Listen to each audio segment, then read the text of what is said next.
नमस्ते दोस्तों। आज हम हेयर एक्सटेंशन के बारे में जो सीरीज़ बना रहे हैं उसका पार्ट 2 बनाएंगे, जिसमें आपके जैसे हेयर एक्सटेंशन करने के बाद होता है कि आप स्विमिंग पूल में हो या फिर ओशन में हो, स्विमिंग कर सकते हो या फिर नहीं कर सकते हो। अगर कर सकते हो तो फिर कौन से वाले प्रिकॉशंस चाहिए। जैसे हेयर ब्रशिंग का है कि आप हेयर ब्रश या फिर कोम कोई भी अगर इस्तेमाल करते हो, अगर वो आपके बॉन्ड को अगर वहाँ पर फंस तो नहीं जाएगा, बॉन्ड को तोड़ तो नहीं देगा, आपके जो हेयर एक्सटेंशन का जो बॉन्ड है वो स्लिप होकर निकल तो नहीं जाएगा। तो फिर ब्रशिंग का कौन सा वाला टेक्निक आप इस्तेमाल करें, या फिर नॉर्मल ब्रश से ही आप कर सकते हैं, वो भी हम बात करेंगे। साथ ही साथ ऑयल बेस्ड वाले जो प्रोडक्ट्स होते हैं या फिर सिलिकॉन बेस्ड वाले सीरम जो होते हैं, वॉल्यूमाइजिंग प्रोडक्ट्स होते हैं, उसको लगा सकते हैं या फिर नहीं लगा सकते हैं। अगर लगा सकते हैं तो फिर कितने हफ्ते में कितना दिन हम लगा सकते हैं।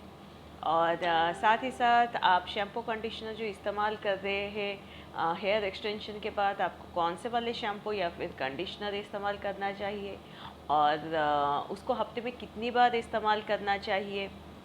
और साथ ही साथ जो हेयर एक्सटेंशन है, ईच हेयर एक्सटेंशन के बारे में हमने पार्ट 1 में बात किया था, कैसे लगाना है और उसको कितना समय लगता है लगाने में, कितना समय निकालने में लगता है, कौन से वाले हेयर एक्सटेंशन आप घर में लगा कर निकाल सकते हैं, कौन से वाले हेयर एक्सटेंशन आपको हेयर स्टाइलिस्ट के पास जाना पड़ता है लगाने और निकालने के लिए। और यहाँ पर हम बात करेंगे कि ईच हेयर एक्सटेंशन को आपको किस तरह से रिमूव करना है। आप हेयर स्टाइलिस्ट के पास जाकर करो या फिर घर में करना है तो किस तरह से करना है। दूसरा है जो हेयर एक्सटेंशन जो होता है वो जो परमानेंट वाला होता है, उसमें जो बेसिक जितना होता है मेंटेनेंस वो तो आपको करना पड़ता है, मगर साथ ही साथ हम यहाँ पर बात करेंगे कि ईच हेयर एक्सटेंशन में जो मेंटेनेंस किस में लो मेंटेनेंस है और किस में आपको ज़्यादा मेंटेन करना पड़ता है। वैसे तो इसका जो मेंटेन जो होता है नॉर्मल हेयर से थोड़ा ज़्यादा ही होता है, इसको ज़्यादा ड्यूरेबल करने के लिए, मगर कितना आपको मेंटेन करना पड़ता है ईच हेयर एक्सटेंशन में, उसके बारे में बात करेंगे। साथ ही साथ बात करेंगे कि ईच हेयर एक्सटेंशन कितने महीनों या फिर कितने हफ्तों के बाद आपको फिर से करना पड़ता है, या फिर उसको फिर से टाइट करना पड़ता है, आपको विज़िट करना पड़ता है सैलून में। तो चलिए ये सारी चीज़ों को लेकर हम यहाँ पर शुरू करते हैं ऑल अबाउट हेयर एक्सटेंशन का पार्ट 2।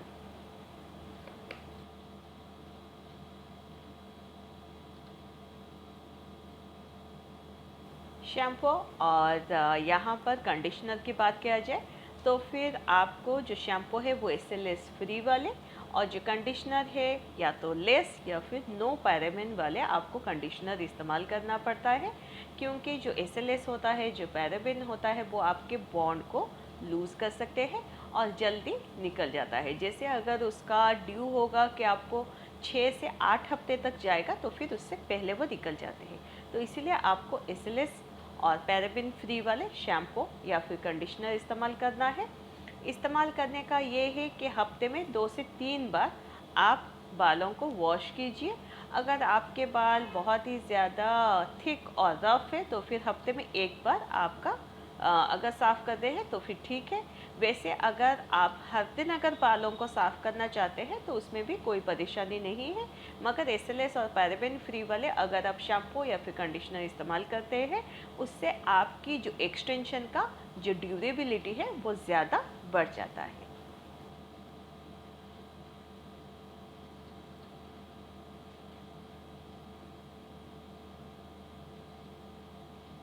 ब्रशिंग के लिए आप ब्रशिंग कभी भी अपने बालों को जब गीला हो तब मत कीजिए।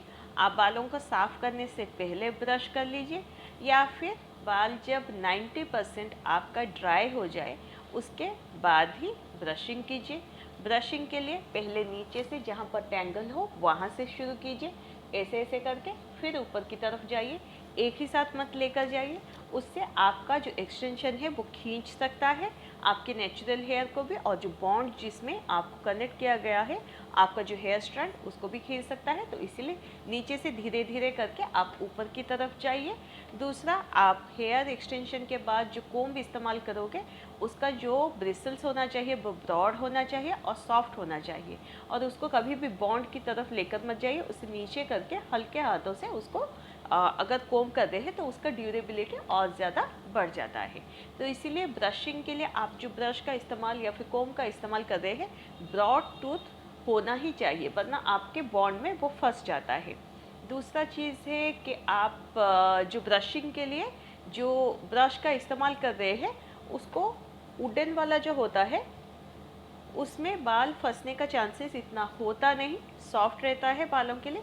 तो आप उस तरह का हो, या फिर आपके हेयर स्टाइलिस्ट आपको कौन से वाले हेयर ब्रश इस्तेमाल करना है वो आपको हेयर एक्सटेंशन के बाद बता देते हैं, वही वाला खरीद के आपको इस्तेमाल करना चाहिए।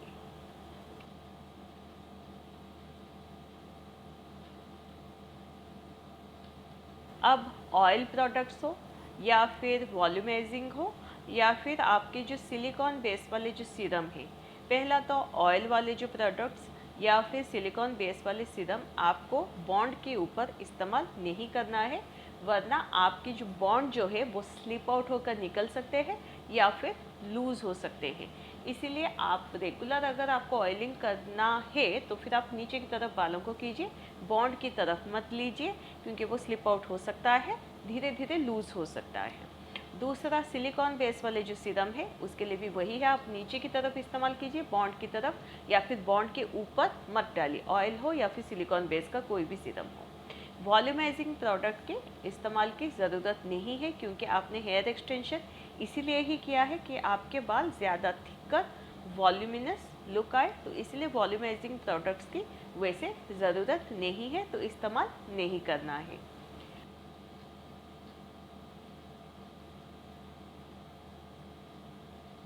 की अगर बात किया जाए तो फिर जो क्लिप इन होता है या फिर आपका जो हेलो हेयर एक्सटेंशन है उसमें सबसे लो है मेंटेनेंस।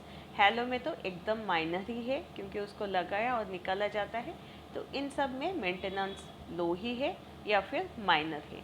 बाकी जो रह गए हैं केराटिन वाले फ्यूज़न, जिसमें कोल्ड फ्यूज़न और हॉट फ्यूज़न दो तरह के होते हैं, उसमें आपको मॉडरेट से लेकर हाई मेंटेनेंस करना पड़ता है। अगर आप ह्यूमन हेयर का इस्तेमाल कर रहे हो अच्छे वाले प्रोडक्ट का, तो फिर आपको मेंटेनेंस थोड़ा सा मॉडरेट होगा। वैसे तो नॉर्मल जैसे आप हेयर को मेंटेन करते हो उससे आप अगर हेयर एक्सटेंशन कर रहे हो तो फिर उसका जो मेंटेनेंस और भी ज़्यादा थोड़ा सा होता है। मगर वैसे नॉर्मली देखा जाए तो फिर अगर आप परमानेंट और ह्यूमन हेयर का अगर इस्तेमाल कर रहे हो तो उसमें मेंटेनेंस थोड़ा सा मॉडरेट होता है। तो इसीलिए आपका वीव वाला हो या फिर आपका जो केराटिन फ्यूज़न वाला, टाइट लाइन वाले, ये सारे में आपको मॉडरेट है। और जो माइक्रो लिंक या फिर नैनो लिंक जिसको कहा जाता है हेयर एक्सटेंशन, उसमें मेंटेनेंस लो है। क्लिप इन के लिए आप घर पर ही उसको क्लिप से टाइट करते हो, और जैसे ही कोई ओकेज़न या फिर फंक्शन पार्टी से आते हो आप उसको निकाल देते हो क्लिप को खोल के। तो इस तरह से आपको उसको डेली अप्लाई करना पड़ता है और डेली निकालना पड़ता है कहीं पर आप जा रहे हो तो। क्लिप इन हेयर एक्सटेंशन आपको हर दिन लगाना और हर दिन आपको निकालना पड़ता है। हेलो हेयर एक्सटेंशन में हेयर बैंड की तरह होता है, आप कहीं पर जा रहे हो तो उसको लगा रहे हो, आ गए फिर निकाल दिया, वो घर पर ही हो सकता है और रिमूव करना बहुत ही आसान है।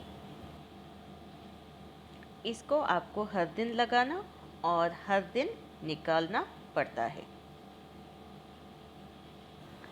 टेप इन हेयर एक्सटेंशन में जहाँ पर टेप लगा हुआ होता है वहाँ पर एक एडहेसिव से उसको लगाया जाता है जो कि फिक्स होकर होता है। इसीलिए जब आप रिमूव करने जाओ तो फिर हेयर स्टाइलिस्ट वहाँ पर आपको एक अल्कोहल बेस का एंटी एडहेसिव एक लिक्विड होता है जिसको लगा देते हैं। वो कुछ समय बाद वो बॉन्ड ब्रेक कर जाता है और वो जो टेप है वो स्लिप आउट होकर निकल जाता है। तो ये कुछ मिनटों में ही निकल जाता है। तो उसी तरह से टेप पिन का जो हेयर एक्सटेंशन है उसको रिमूव किया जाता है। 4 से 8 हफ्ते के बाद फिर से इसको रीअप्लाई करना पड़ता है। डिपेंड करता है आपका हेयर कितनी जल्दी ग्रो करता है।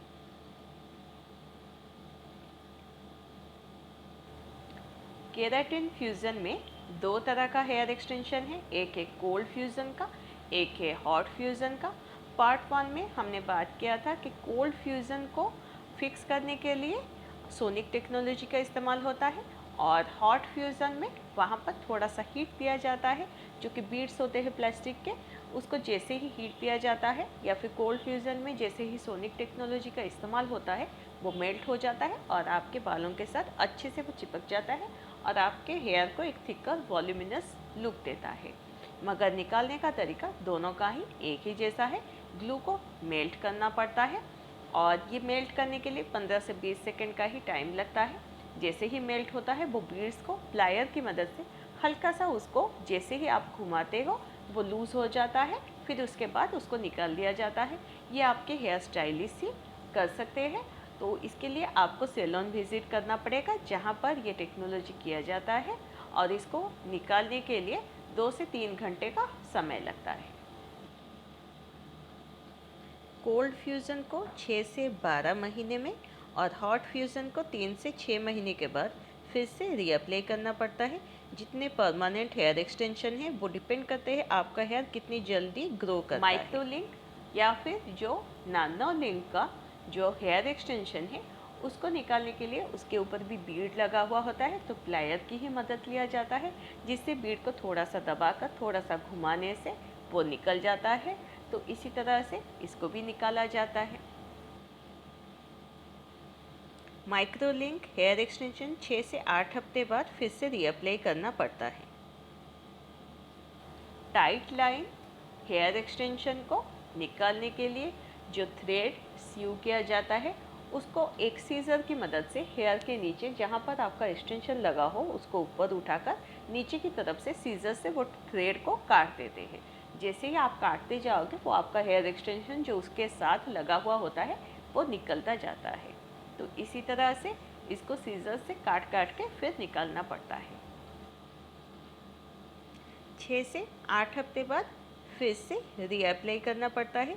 जितने परमानेंट हेयर एक्सटेंशन है सारे डिपेंड करते हैं आपका हेयर कितना फास्ट ग्रो करता है, उसके हिसाब से